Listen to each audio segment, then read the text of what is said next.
আগের ভিডিওতে তো তোমাদের বলেইছিলাম যে আমার দুটো কেকের অর্ডার ছিল, তার মধ্যে একটা অর্ডারের কেক তোমাদের সাথে শেয়ার করছিলাম, আর আজকে দেখাচ্ছি সেকেন্ড অর্ডারটা।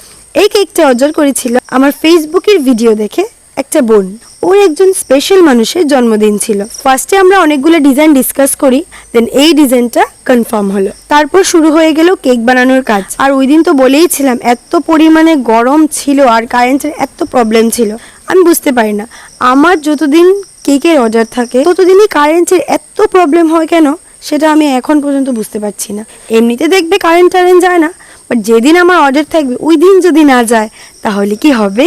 তার উপর সেই দিন ছিল এত গরম, ক্রিম বারবার গলে যাচ্ছিল। একবার ফ্রিজে রাখছি আবার বের করছি, আবার রাখছি আবার বের করছি, এরকম করতে করতে কেকটা কমপ্লিট করলাম। তারপর বোনটা নিজেই আমার বাড়ির সামনে এসে কেকটা পিক আপ করে নিল। তো তোমাদের কাছে কেকের ডিজাইনটা কেমন লেগেছে কমেন্টে অবশ্যই জানাবে। আর তোমাদেরও যদি কোনো স্পেশাল দিনের জন্য বা কোনো স্পেশাল ওয়ানের জন্য কেক লাগে তাহলে আমার সাথে অবশ্যই যোগাযোগ করতে পারো। আজকের জন্য এতটুকুই, দেখা হচ্ছে নেক্সট ভিডিওতে।